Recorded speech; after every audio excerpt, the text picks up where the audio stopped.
Welcome, in front of me is a POCO X3, and today I'll show you a couple of tweaks and tricks that I can do on this device. So, starting off, we're going to begin probably with the best one, which is the higher refresh rate, by going into the settings, display, and you will find the refresh rate right here. And all you need to do is make sure that the 120 is selected. Now it gives you a really nice visual representation of what it changes.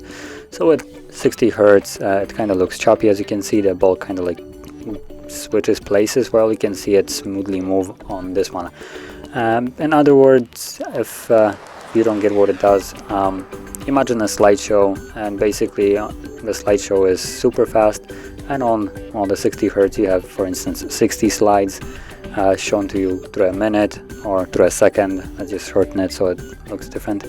So you go through 60 slides in a single second, but with 120 you have twice as many slides shown to you in that single second. That's why it will look smoother right here, because there is twice as much shown than it is right here.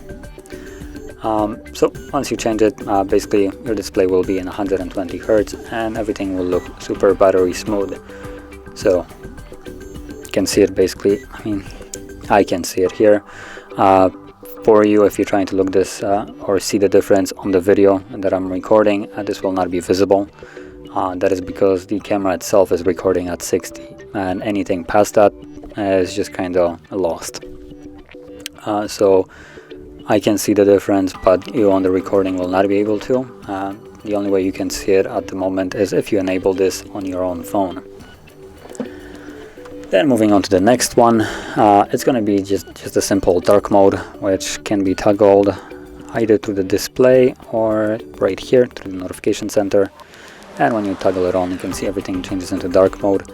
Now, unfortunately, the device doesn't have a AMOLED display, so you won't be getting any kind of like super deep blacks that basically are not even on. This is just a simple IPS display, so the pixels will still be lit up. It's kind of a shame. It would have been a really nice touch on here. Otherwise, in this case, if it would have been like that, it would also save battery. But because it's an IPS display, the only thing is just gonna be the aesthetic look to it. So as you can see, everything will be a little bit darker. That also includes default apps, as you can see, messages, phone. If we go into the settings, it also gets changed. So this is a really nice mode to have enabled during night. And let's actually see if it does have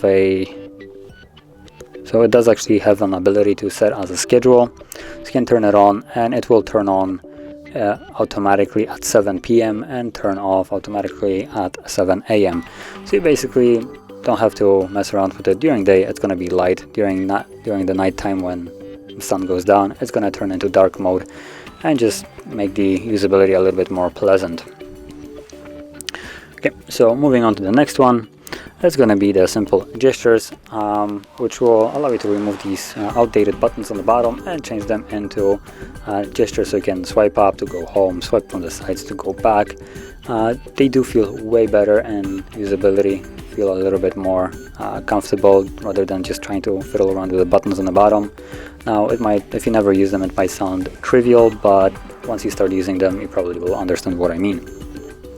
So let's go into the settings. And you can find the gestures under, I believe, additional settings and full screen display. There we go. And full screen gestures. Now when you try to enable it for the first time, it will give you a right here the guide to learn it. So you can choose to not do it right now or learn it. I'm gonna select not now because I already know how to use them. And to give you a brief description, slide from either side. As you can see, there's an arrow appearing. This is just a back gesture, so if I slide from the side, it just goes one screen back. Then we have the home, which is the middle finger, middle button. So you swipe up quickly, basically swipe up from the bottom of the display up, and it closes. And the recent has almost the same thing, but you don't let go, you kind of hold your finger there. So slide up and hold, and it goes into recent, as you can see. Now, if you're having trouble to access, for instance, the home gesture or recents, stuff like that, the thing that I can give you as a tip right here is when you hold the screen and the screen starts somewhere roughly around here where my fingernail is up, you basically want to start sliding off of it, so like so. And this will ensure that the phone always recognizes the gesture. Now, some people, from what I've seen, try to slide up, for instance, from the screen itself. As you can see, this will, majority of the time, think that you're trying to take out the up tray, which well, for some people, they will think that it just doesn't work, or it's kind of buggy, which is not the case. It has a fairly distinctive way of working where it needs to recognize the finger sliding on the display off of it. So starting off and then getting on it, what I mean. And moving on to the next one that I want to show you is the home screen customization. Now, if you already set up your device, you probably can see that this looks a little bit different than it does normally. So we can hold our finger on the screen and it will bring up the three options right here: wallpaper, widgets, and screen. So you can customize it by changing wallpaper, obviously like every other device, but under the settings you can tap on more, and in here we have a couple different things. So number one, icon pack, you can tap right here. If you have installed ones from Play Store, they will be visible right here. I do not have any other ones, so that's the only one here. Now, I'm also not certain because it gives you an option to choose a style when you're setting up the device, and I would have expected to see that second icon style right here, but for some reason it's not visible. So I'm not exactly sure where that is, but let's go back because apart from the icon packs, we can also customize the layout. So number one, we have the icon size. You can, by default, I believe they're set to medium or large even. So you can change it to smaller or even bigger if you want to. And also this is a default 5. This is how many icons are in a line. So if you slide it, you can see that it will automatically change how many icons are there. So you can change it to, I don't know, less if you want to keep your, for instance, display completely minimal. You could do something like this. As you can see, I have just couple applications visible. Unfortunately, it does extend over to the app tray as well. And let's go back and see what else is in there. So manage apps category. So this is something that I will go over in a second. App drawer. So here you can have a scroll and also just set if you want the app drawer. But yeah, so several customizations. And one additional thing is you can find the default home screen right here. Now, if you have installed different launchers, you can change them from here. By default, well, obviously the POCO launcher will be set to default. But if you install additional ones, then they will be visible right here, and you can switch them on right here. And usually when you download a launcher, it will prompt you to switch it to a default. You basically agree to it, and it opens this screen up, and you can just simply tap on it to set it as default. But if you chose to disregard this, you will then basically have to go in here and change it yourself.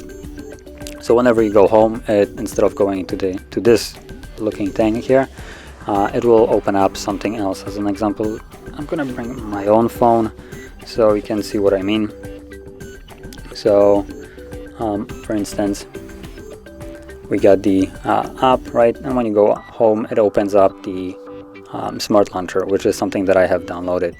And from here, well, you obviously have the Google, and if you swipe from the other side, you have App Tray, which is categorized, which also will get me to the next point of this device. It actually comes with built-in categories. So if you slide up, by default, it goes into the all category, if you want to call it category. And then here you have basically every app that you have installed on your device.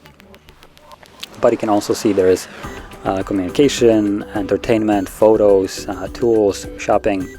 And whenever you install an app, it will be automatically assigned to a specific category as well. So all these apps that are in the categories are also under the all.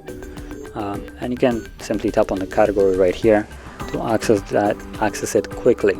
Now unfortunately there is no way to make this this line right here a little bit more accessible. You kind of have to slide from side to side, or you could also edit it if you want to.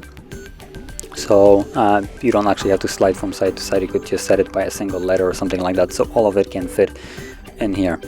But by default you have different categories like so, and you have to kind of slide from side to side.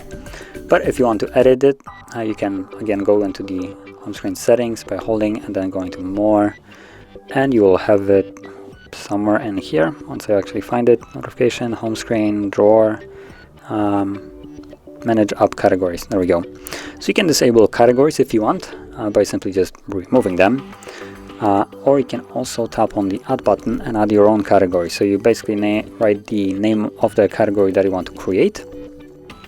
So name it like so, and from here you just simply choose apps that you want to be in that category. From there tap on the check mark, and as you can see it gets added.